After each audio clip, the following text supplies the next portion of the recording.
Hello विद्यार्थी, मैं channel Sunoj classes में आपका स्वागत है। तो मेरा आज का क्लास है गति से। ठीक है, तो पीछे के क्लास में हम आपको विस्थापन,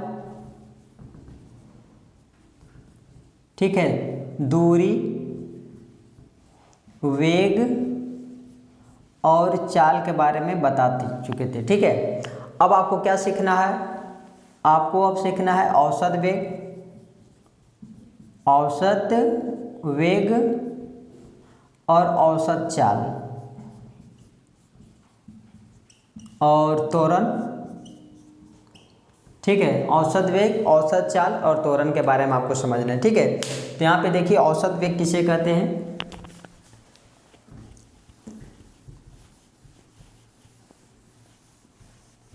तो यहाँ लिखिए औसत वेग किसे कहते हैं? औसत वेग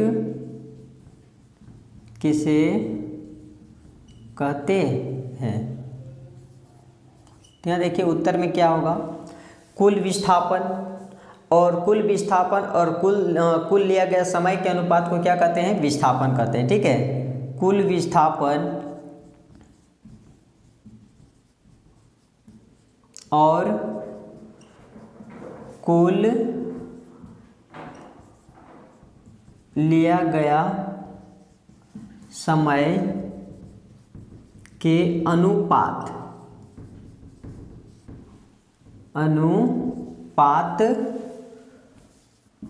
को औसत वेग कहते हैं। औसत वेग कहते हैं। ठीक है, तो यहाँ पे देखिए औसत वेग का जो फार्मूला क्या हो जाएगा आपका? औसत वेग, इससे आपको न्यूमेरिकल भी आता है बनाने के लिए, औसत वेग ज्ञात करने के लिए। ठीक है, तो यहाँ पे फार्मूला आप याद रखिएगा हमेशा। औसत वेग बराबर क्या होता है? कुल विस्थापन बाई कुल समय। इसका एसआई मात्रक क्या हो जाएगा? औसत वेग का जो एसआई मात्रक हो जाएगा, विस्थापन क्या होता है? मीटर, और समय का क्या होता है? सेकंड। तो इसका एसआई मात्रक क्या बना? मीटर पर सेकंड। ठीक है, ध्यान रखिएगा। अब आता है क्वेश्चन आपका औसत चाल। औसत चाल किसे कहते हैं? यहाँ देखिए वेग का डिफिनेशन पहले आप पढ़ ही चुके हैं। जो निश्चित दिशा में तय करता है वो दूरी, जो निश्चित दिशा को जो दूरी तय करता है उसको क्या कहते थे? हम वेग कहते हैं। तो जो निश्चित दिशा जो दूरी तय करता है उसी को हम क्या कहते थे? विस्थापन ही तो कहते थे ना। तो इधर से गया विस्थापन, इधर वापस आ गया। ठीक है, तो इसको क्या करेंगे? कुल विस्थापन। और विस्थापन में जाने और आने में लगा समय के अनुपात को क्या कहते हैं? औसत वेग कहते हैं। अब यहाँ पे औसत चाल, अब चाल मेरा क्या था? कोई भी दिशा में तय की गई, किसी भी दिशा में, या फिर एकांक समय में लिखाए थे, एकांक समय में किसी भी दिशा में तय की गई दूरी को क्या कहते हैं? हम चाल कहते हैं। ठीक है, तो यहाँ पे क्या करना? औसत चाल। तो यहाँ पे लिखिए आपका उत्तर क्या बनेगा? कुल चाल की जगह क्या होगा? कुल दूरी। यहाँ पे क्या था? कुल विस्थापन था, और यहाँ पे क्या होगा? ये कुल दूरी। यहाँ पे इसको क्या कहते हैं? हम दूरी तो डिनोट करते हैं, इसको क्या करते हैं? हम दूरी से, और इसको करते हैं विस्थापन से डिनोट। तो यहाँ हो गया कुल दूरी और कुल समय।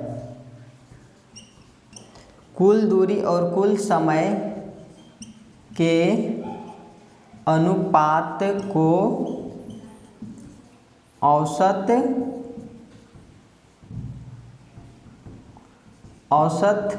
चाल कहते हैं। तो इसका जो फार्मूला बन जाएगा औसत चाल का, ठीक है, इसके लिए जो फार्मूला हो जाएगा औसत चाल इक्वल टू हो जाएगा कुल दूरी बाई में कुल समय। एक चीज़ और देखिए यहाँ पे औसत वेग जो क्या हो जाएगा आपका? एक सदिश राशि हो जाएगा। ठीक है, सदिश राशि, इस चीज़ भी ध्यान रखिएगा। और औसत चाल, चाल मेरा अदिशासी है तो औसत चाल भी तो अदिशीय होगा ना। इसका SI मात्रा क्या होता है, दूरी का होता है मीटर और समय का क्या होता है सेकेंड, तो मीटर पर सेकेंड। औसत चाल का SI मात्रा क्या बनता है मीटर पर सेकेंड, और इसका जो हो जाएगा आपका ये आपका अदिश राशि हो जाएगा, अदिश राशि। ठीक है, तो अब आपको समझना है क्या है त्वरण के बारे में, तो आप लोग इसको स्क्रीनशॉट कर लिए। उसके बाद यहाँ पे देखिए त्वरण में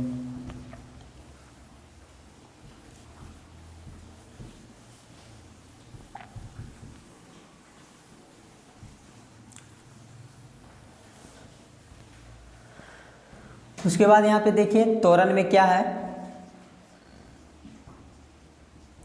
त्वरण किसे कहते हैं, त्वरण किसे कहते हैं।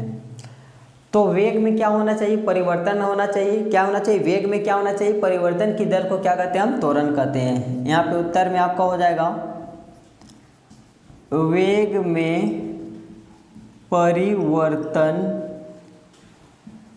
की दर को त्वरण कहते हैं। अब यहाँ देखिए वेग में क्या हो रहा है, परिवर्तन हो रहा है। आपका वेग कौन होगा, यही तो जो विस्थापन जो दूरी तय करता है, जो विस्थापन दूरी तय करता है उसको क्या कहते हैं हम वेग कहते हैं। अब उसमें क्या, जैसे आप कोई भी चाल से चल रहे, ठीक है, आप चाल चल रहे हैं 5 किलोमीटर प्रति घंटा के रफ्तार से आप चल रहे हैं, ठीक है, यानी 1 घंटा में आप 5 किलोमीटर की दूरी तय कर रहे हैं। ठीक है, अब यहाँ से यहाँ आए 5 किलोमीटर प्रति के रफ्तार से, अब क्या किए अपना रफ्तार चेंज किए, या तो धीमा किए या तो बढ़ा दिए। मान लेते हैं आपका रफ्तार आप 7 किलोमीटर प्रति घंटा कर लिए, ठीक है, लेकिन एक ही डायरेक्शन में जाना चाहिए आपको, ठीक है, ये डायरेक्शन से होकर के नहीं जाना, आपको सीधा डायरेक्शन जाना है। तो क्या हुआ वेग में परिवर्तन बोल रहा, अगर दूरी में परिवर्तन हो बोलता तब आप लेते हैं इसमें, ठीक है, लेकिन वेग में परिवर्तन बोल रहा, आप जा रहे थे 5 किलोमीटर प्रति घंटे के रफ्तार से, आप कर लिए रफ्तार किया 7 किलोमीटर प्रति घंटा, तो वेग में परिवर्तन हो गया। वेग में क्या किया आप परिवर्तन कर दिए, परिवर्तन की दर को क्या कहते हैं हम त्वरण, और जहाँ दर लगता वहाँ पे समय दिया जाता है, ठीक है। तो वेग में परिवर्तन की दर को क्या कहते हैं हम त्वरण कहते हैं। तो यहाँ पे त्वरण का फॉर्मूला, अब इसको और चीज लिखिए यहाँ पे, त्वरण को स्मॉल a से सूचित किया जाता है, ठीक है, त्वरण को स्मॉल a से सूचित किया जाता है। तो त्वरण बराबर फॉर्मूला क्या बनेगा, वेग में परिवर्तन हुआ, ठीक है, मान लेते हैं ये u है प्रारंभिक वेग को u से कहते हैं और अंतिम वेग को v से डिनोट करते हैं, ठीक है। हम आपको बता देंगे प्रारंभिक वेग क्या है और अंतिम वेग क्या है। तो यहाँ से आप यहाँ तक आए प्रारंभिक वेग से, आप अपना चाल को क्या किए बदल दिए, ठीक है, ये आपका क्या हो गया, ये v हो गया।